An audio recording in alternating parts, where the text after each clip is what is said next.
J'ai toujours aimé la nature et les personnes. J'ai grandi dans une grande famille chrétienne dans le Queensland. À 15 ans, je travaillais comme apprenti chez un charpentier à Brisbane et j'ai commencé à m'éloigner de Dieu. À 19 ans, j'ai accepté Jésus comme mon sauveur, ce qui m'a mené à une vie de témoignage et à faire des disciples. Après m'être engagé pendant presque toute ma vie à l'église et diriger des programmes à la gloire de Dieu, je me suis rendu compte que je perdais la joie de faire des disciples. Je me rappelle avoir demandé à Dieu de me reconnecter à la joie de faire des disciples et à partager ma foi. Dans cette série, nous suivrons les voyages de Paul et découvrirons comment le Saint-Esprit nous conduira tous dans l'aventure pour construire son mouvement du royaume.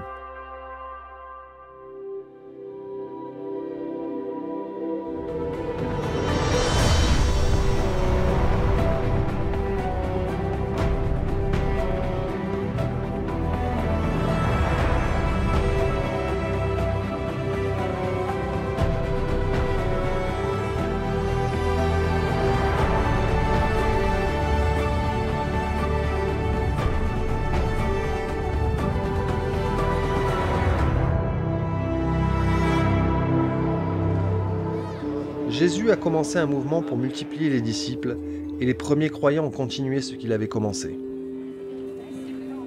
Après sa résurrection, Jésus est apparu à plusieurs personnes. Il a donné plusieurs preuves convaincantes qu'il était vivant. Il mangeait, il respirait, il a fait cuire du poisson. Il était réel. Il était mort et enterré, mais maintenant il était vivant. Jésus dit à ceux qui le suivaient d'attendre le baptême du Saint-Esprit. Tout comme il avait été oint du Saint-Esprit pour faire des disciples, ceux qui le suivaient devaient l'être aussi. Il dit « Vous recevrez une force quand le Saint-Esprit descendra sur vous. Vous serez alors mes témoins à Jérusalem, dans toute la Judée et la Samarie, et jusqu'au bout du monde. » 40 jours après sa résurrection, Jésus est monté au ciel du mont des Oliviers, avec la promesse « Je reviendrai ». Les croyants doivent être témoins de sa résurrection. 10 jours plus tard, l'Esprit est venu. C'était le jour de la Pentecôte, la célébration de la fin de la récolte des graines. Ceux qui suivaient Jésus priaient ensemble dans une chambre haute. L'Esprit est entré dans la pièce comme un vent violent avec des langues de feu. Il remplit les croyants et ils proclamèrent les merveilles de Dieu. Des pèlerins d'Afrique, d'Europe, de Mésopotamie, de Perse, d'Asie et d'au-delà se pressaient en foule dans les rues, étonnés d'apprendre la bonne nouvelle de la résurrection de Jésus, miraculeusement proclamée dans leur propre langue. Ce jour-là, 3000 personnes acceptèrent le message de la résurrection de Jésus et furent baptisées au nom du Père, du Fils et du Saint-Esprit. En l'absence de rivières ou de lacs de proximité, ce n'était pas un baptême de masse. Les nombreux mikvaot juifs pour la purification cérémonielle que l'on trouvait dans la ville n'étaient sans nul doute les lieux où les familles et autres rebondirent aux bonnes nouvelles que Jésus était vivant. Beaucoup rentrèrent dans les villes où ils habitaient pour proclamer cette nouvelle.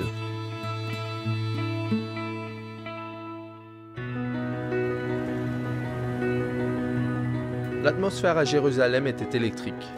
Jésus était vivant, et le Saint-Esprit promis était venu.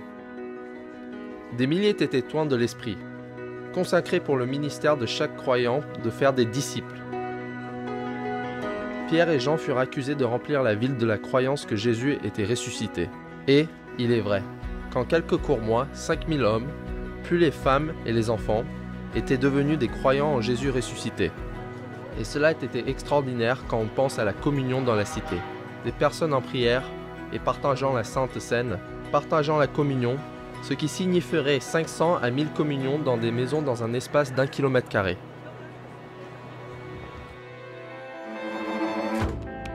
L'opposition s'intensifiait et éclata de la synagogue des affranchis de Cyrène, Alexandrie, Cilicie et Asie. Quand Étienne déclara que le Dieu très haut n'habite pas dans des maisons construites par les hommes et qu'il voyait Jésus, debout à la droite de Dieu, la foule prit les choses en main, le traîna hors de la ville et le lapida. Une grande persécution éclata contre l'Église. Les croyants furent dispersés, alors que Saul de Tarse allait systématiquement de maison en maison, jetant des hommes et des femmes en prison. Jésus a changé beaucoup de choses. C'était une ère nouvelle.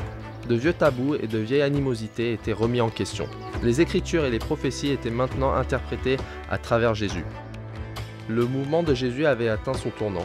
Et, Dans Actes, Luc partage 4 histoires clés de transition. Les Samaritains crurent dans le même Christ que les croyants juifs et reçurent la même onction ou les mêmes baptêmes du même esprit. Bien que sexuellement différent, l'Éthiopien trouva la communion avec le peuple de Dieu à travers son sauveur souffrant, brisé et méprisé pour lui.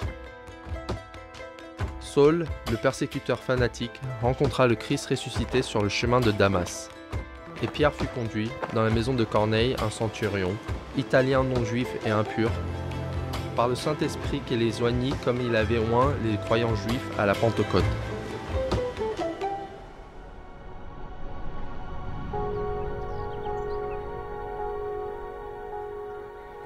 Jésus avait fait la préparation. Il avait posé les fondations pour faire des disciples. Et il avait lancé un défi aux chrétiens primitifs à de nouveaux niveaux de participation.